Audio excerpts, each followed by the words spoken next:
Hello students. तो Indian economy चल रही थी हमारी। तो पार्ट वन एग्रीकल्चर को कैसे एक्सप्लॉइट किया वहाँ तक कर लिया था। ठीक है। तो एक्सप्लॉइट कैसे ही किया। अब जो इकोनॉमी थी उसमें तीन चीज़ें थी। मेनली 72% जो लोग थे वो एग्रीकल्चर पर डिपेंड थे। ठीक है। जो 72 का डाटा है वो ज़रूर ध्यान रखना। जो इंडियन इकोनॉमी है, जो आपकी बुक, तो उसमें डाटा का बड़ा महत्व है। तो ये बात पर्सनली ज़रूर ध्यान रखना। ठीक है। तो आगे चलते हैं, इंडस्ट्रीज़ को कैसे एक्सप्लॉइट किया। ठीक है। उस टाइम और आज भी देखे तो हैंडीक्राफ्ट का जो है, हैंडीक्राफ्ट, तो इंडिया में हैंडीक्राफ्ट का जो बड़ा महत्व है आज भी है। आज स्पाइसेस और हैंडीक्राफ्ट है। हैंडीक्राफ्ट वो हैंड हैंड मतलब हाथ हाथ से बनी हुई चीज़ों को हैंडीक्राफ्ट कहते हैं, नहीं पता हो तो किसी को। ठीक है। तो हैंडीक्राफ्ट की उस टाइम भी हमारे जो इंडिया से बने हुए हैंडीक्राफ्ट की जो चीज़ें थी वो उस टाइम पर भी और आज भी कहीं ना कहीं उनका बहुत महत्व है। ठीक है। अब जो हैंडीक्राफ्ट हैं उनमें जो रॉ मटेरियल लगता था वो इंपोर्ट किया जाता था। इंपोर्ट नहीं, एक्सपोर्ट किया जाता था। और जो फिनिश्ड गुड्स से जो उनसे बने हुए आते थे मशीन से, वो यहाँ पर इंपोर्ट होते थे। मेनली गेम एक्सपोर्ट और इंपोर्ट का ही रहा। एक्सपोर्ट और इंपोर्ट का रॉ मटेरियल भेजना और रॉ मटेरियल से जो फिनिश गुड आता था उसे इंपोर्ट करना। समझ गए? यही साइकिल चलता रहा। इससे हैंडीक्राफ्ट को काफ़ी लॉस हुआ। हैंडीक्राफ्ट लोग हाथ से बनाते थे तो उसमें टाइम भी ज़्यादा लगता था और जो लेबर चार्जेस थी वे भी ज़्यादा थी। जो लेबर चार्जेस की वजह से वो महंगा होता था और जो मशीन्स से बना हुआ था वो थोड़ा सस्ता पड़ता था। इसलिए हैंडीक्राफ्ट का भी एक्सप्लॉइट किया गया मशीन से, एक्सपोर्ट और इंपोर्ट की जो पॉलिसी लगाकर। ठीक है। अब डिस्क्रिमिनेट डिस्क्रिमिनेट डिस्क्रिमिनेटरी पॉलिसी। ठीक है। तो डिफरेंट ट्रैफिक पॉलिसी, तो इससे होता क्या था। डिफरेंट ट्रैफिक पॉलिसी का मतलब है जो एक्सपोर्ट और इंपोर्ट में जो चार्जेस लगते थे।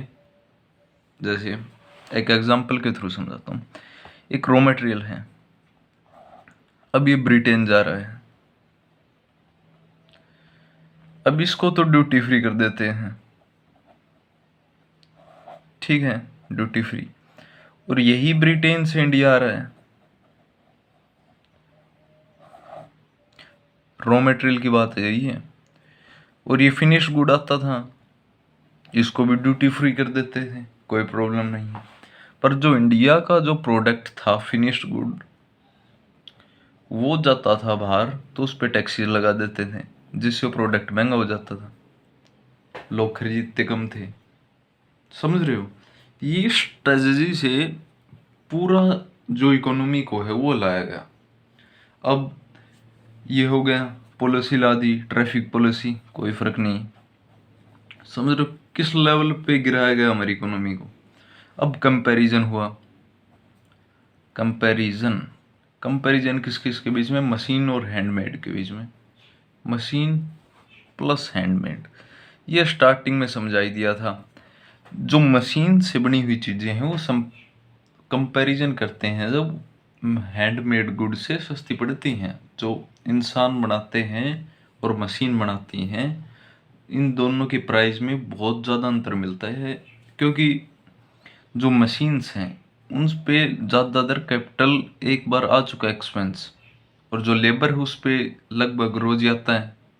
तो इससे कंपैरिजन किया गया तो मशीन्स की जो गुड्स होते हैं वो सस्ते पड़े। तो इससे जो मशीन्स के गुड हैं उनकी बिक्री भी फालतू ही। अब जो फॉरेन ट्रेड है वो बचाया है, वो देख लेते हैं। जो फॉरेन ट्रेड है, फॉरेन ट्रेड में देखे जाए तो ब्रिटेन है उसने मोनोपोली क्रिएट कर दी थी। अब मोनोपोली का मतलब 11th क्लास में पढ़ ही लिया था, जिसका खुद का ही अधिकार है उसमें। जैसे आप एक फर्म को ओन करते हैं, फर्म ए। अब इसमें कोई एक ऐसा प्रोडक्ट बनाते हैं आप जो मार्केट में कोई और है ही नहीं, और वो आप उसने पेटेंट ले रखा है।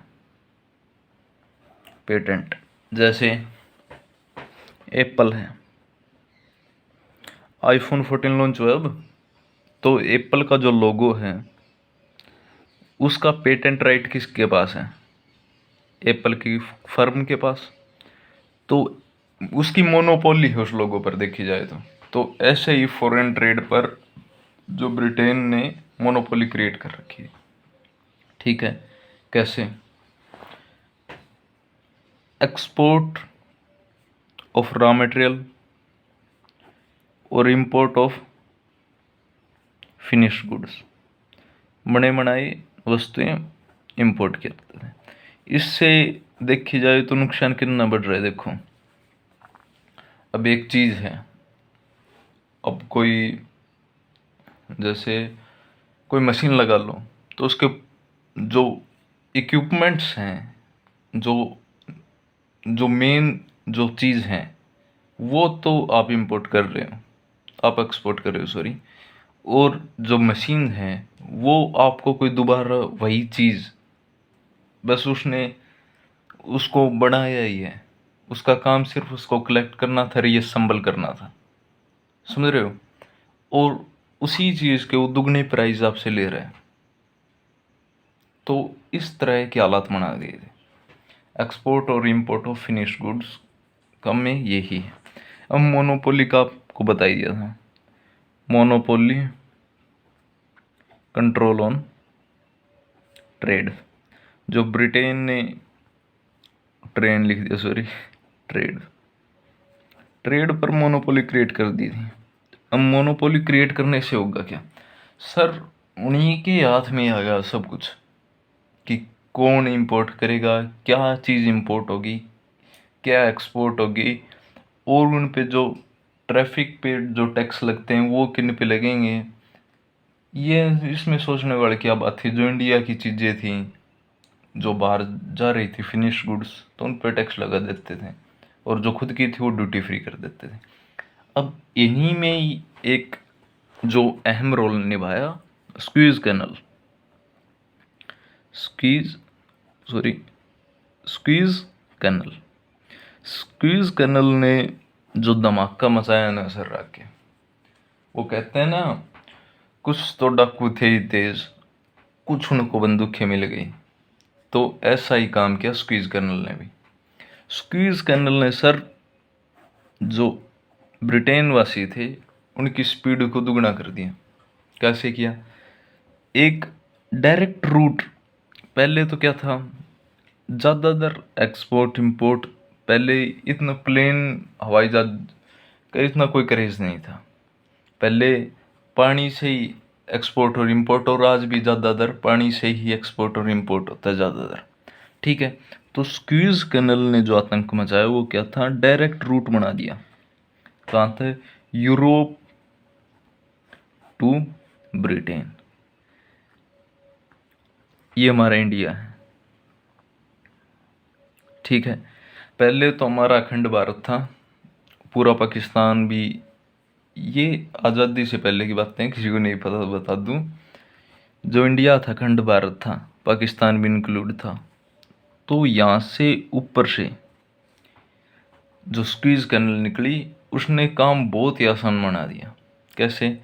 एक तो इंडिया से यहाँ पर श्रीलंका के साइड में से जाना, एक यहाँ से ही ऊपर से चला जाता था। तो इससे जो पेट्रोल और जो लेबर का खर्चा था वो कम होने लगा, जिससे ये लोग ज़्यादा एक्सपोर्ट इंपोर्ट की एक्टिविटी थी उसको ज़्यादा इंक्रीज कर पाते थे। इस कैनल को 10 साल लगे बनने को। ठीक है, और बन के तैयार कब हुई? 17 नवंबर 1869। ये डेट याद रखनी है, काफ़ी बार पूछी गई है, समझ रहे हो? 17 नवंबर 1869 को ये बन के तैयार हुई। तो इससे एक्सपोर्ट और इंपोर्ट और कहते हैं ना भारत को लूटने में सफलता दिलाई इसने, काफ़ी हद तक कह सकते हैं। स्क्वीज कैनल का भी ज़्यादातर योगदान था।